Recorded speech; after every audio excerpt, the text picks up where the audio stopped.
Good afternoon, everyone. Thank you for coming back out again today. Just wanted to take an opportunity to give you an update on Hurricane Laura. First, before I get started, let me introduce folks that I've got that have joined the podium with me here today. First of all, introduce our FEMA Federal Coordinating Officer, Mr. Brett Howard. Also, I'm joined by MEMA Deputy Director Stephen McCraney, and then finally, MEMA Chief of Operations, Mr. Matt Hewings. Just to give you a current update, the governor declared a state of emergency on Saturday, and I will tell you that it's been much of a nail biter since that date watching these two storms. It certainly makes one very nervous when you've got two storms, not one, but two storms, to come as close as these storms did to the state of Mississippi in hurricane season. So far, this season has lived up to what the Hurricane Prediction Center has said with the number of storms. And we're not over yet. We still have got probably what would amount to about 2 months left in this hurricane season. Our hearts go out to the folks in Louisiana and Texas that are affected by this storm track. It does appear that the track is certainly constant and slated to make landfall at or near a Category 4 hurricane sometime late tonight or early in the morning. And as you're aware, if you've been keeping up with the news, they are frantically making preparations for this very dangerous storm to make landfall.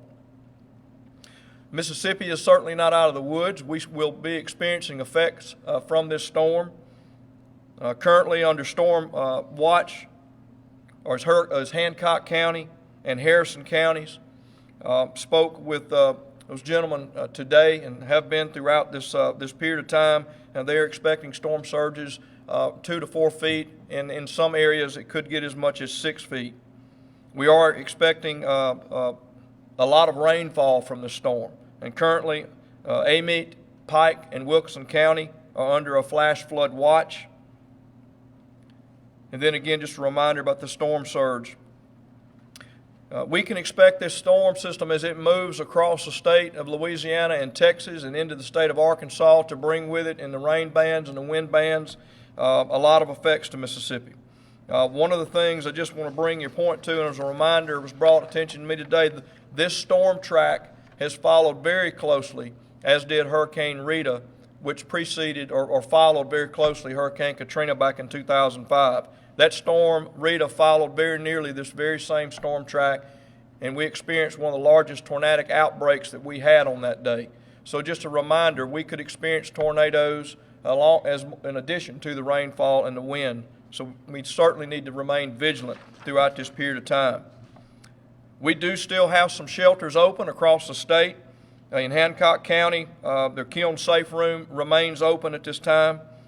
Marion County continues to have one shelter open, and then there is one shelter still open in Jeff Davis County. If you recall, they did have some flash flooding there, and we did have some folks that were displaced to those shelters during that period of time as a result of Marco. We have assisted today a family from Louisiana that evacuated from the affected areas in Louisiana, and we'll continue to support our sisters and brothers as we need to help them through this difficult time. Along those lines, support that we have sent out to the state of Louisiana, we deployed just about an hour ago a search and rescue team.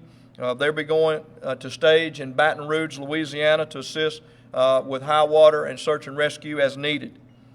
I just was made aware of before I came in to this press conference that the state of Louisiana had requested through EMAC heavy lift aviation support through our National Guard.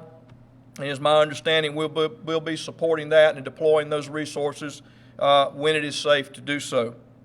And then finally, we've been working to assist the state of Louisiana with canine supported teams to augment their search and rescue, and we're working to assist to resource those right now. Just one final note, just to remind everyone, this has been a very stressful situation for a lot of folks with a storm this strong. I cannot emphasize enough for the folks in Mississippi to pay attention to the weather. It is not over for us. Just because this storm has moved to our west and making landfall where it is, we will have effects in the state of Mississippi for as late as even into Friday. So you need to pay attention and watch to the warnings that come out and be prepared to take cover when necessary for whatever threat may come about. Before we open the floor up for questions, I'd like to turn the podium over for just a second to our FEMA Coordinating Officer, Mr. Brett Howard. Thank you, Director. Ladies and gentlemen, pleasure to be here. I hate it's under these circumstances. Like the Director said, I'm Brett Howard. I've been appointed as Federal Coordinating Officer for this event, this potential disaster for the state of Mississippi. I'm here with the Region 4 team. We have our Region 4 IMAT team on the ground here. We've been here since Monday.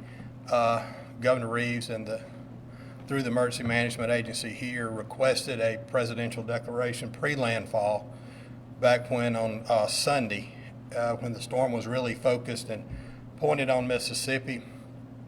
He received that request for a declaration. It was granted Sunday night.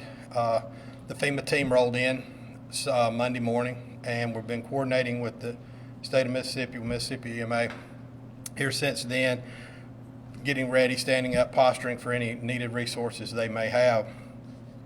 Their declaration it's a limited one. It was mainly for the preparation for sheltering for the storm, for the landfall of the oncoming tropical storm, now major hurricane, to cover the evacuation and shelter support that would be needed here in Mississippi. I want to reiterate what the Director said. Everyone needs to continue to be very vigilant in their activities on monitoring the storm. You don't know what's going to happen. There's too much that can still go on. It's not a landfall to Mississippi, but there will be effects from this hurricane, this major hurricane, felt throughout Mississippi. Thank you, sir. Thank you, Brett. At this time, I'm happy to open up for questions. I was going to ask, does the state have any contracts with any hotels for sheltering? It's a good question. We currently right now do not have any contracts. You're speaking of non-congregate sheltering, and you probably heard on the news with Louisiana and Florida is using that. We are in the process of shoring that up. That's something that we've been working on throughout this entire COVID period because of the issues with congregate shelters. We don't currently have any contracts, but we are working and talking with hotels, and we were prepared to instigate a field expedient non-congregate shelter plan should it have made landfall on Mississippi. Dr.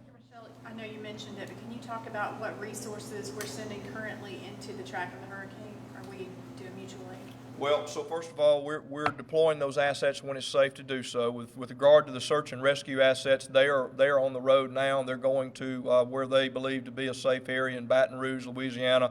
They will get there. They will take shelter until the storm subsides and it's safe to move around. And then they will be deployed as necessary by the state of Louisiana's emergency management. Same thing would apply to the rotary wing assets with the National Guard. They're poised. They've been preparing for this and having discussions for the last few days. And when it's safe to do so and deploy those assets, and they will go in and go where they need to be.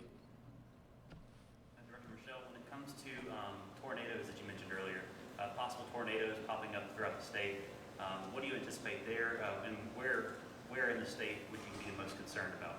Yeah, well, you know, tornadoes it's very difficult for us to pinpoint where those might be. I mean, if we go back and look at what happened with Rita, and I mean, I was amazed at just almost how identical that storm track is. There was a large concentration of tornadic activity in the Jackson metro area, which is right where we are. But then there were spin-off tornadoes all throughout the state. So if you've seen this track, it's very strange. It almost encircles the state of Mississippi, where it came from across the Atlantic into the Caribbean basin and then moved up across Louisiana. It's going to make a very hard right turn and head abruptly off to the east, just to the north of us. So we're going to have wind bands pretty much, encircling the state, and rain bands. So those tornadoes and spin-offs could be anywhere.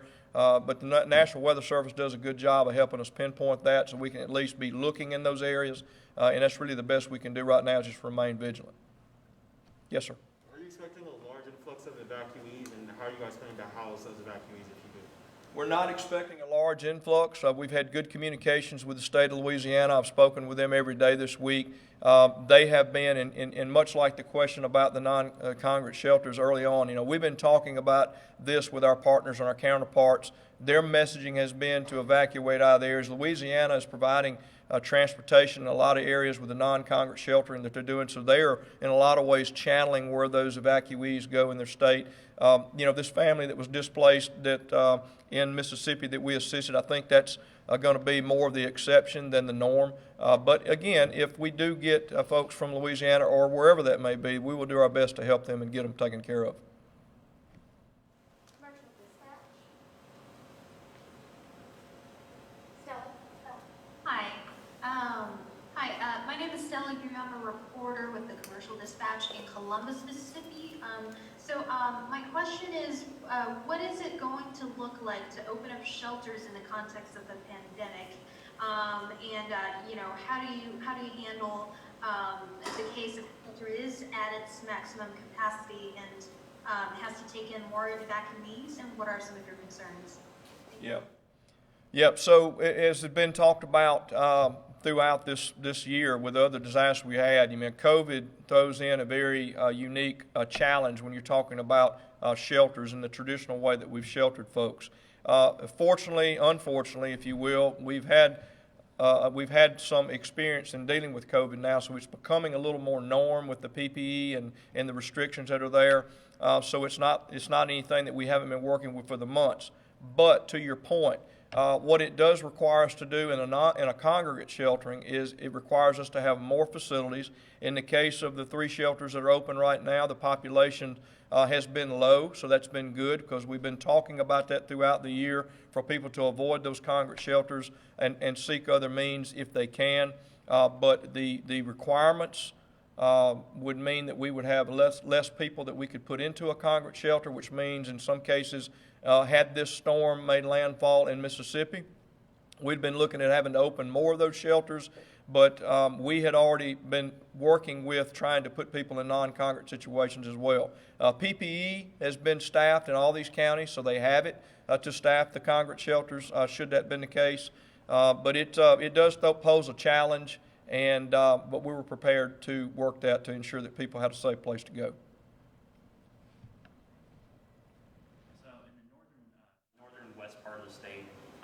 The hurricane's trajectory is predicted to go across that, and would prolonged rain cause any other effects other than just possible tornadoes or up there in that northwest corner? Yeah, absolutely. Flash flooding, of course, and when this track is kind of been weird how it's really avoided even coming or touching the state of Mississippi, but yes, and not only that, but the rain that's happening with this heavy convection system that was kind of lording off there that had broke away from Marco caused a lot of rain that we've been experiencing up in the north. So you can expect that rain that we even get north of Mississippi over the course of the next 6 to 7 days, we'll be experiencing effects there too. So some of the rivers, tributaries, we could expect to be swollen over the course of the next week. The flash flooding is going to be a factor and a risk factor as well as this storm pushes through. Storm surge are we looking at on the coast? I know you mentioned something about that, but just to reiterate. Yeah, so Hancock County is going to be the one that more than likely will be affected the most because it's the lower areas. That storm surge watch does roll into Harrison County as well. I spoke with Brian Adams down in Hancock County before I came into this, and he's projected on the watch area to be 2 to 4 foot. He's expecting, based on his own personal experience, it could be as high as 6 foot.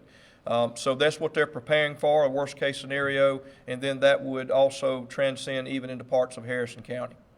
And could you talk just a little bit about the area along the Mississippi River, the Delta and on down, and how that'll be affected by the rain and the winds and this kind of thing? Yep. So we got a report earlier today from the Army Corps of Engineers about the rain and where we had there. They're not anticipating any major issues. There hasn't been any issues up until now. But obviously, as we look beyond, they're forecasting, no major effects, even with the rainfall that they're projecting to come out of the upper valleys. But it is something that we have to watch because there's a second, third order effect to everything, And even though we've been focused on COVID in other areas, we still have to keep our eyes on that lower Yazoo River basin there and the backwater area that we dealt with last year.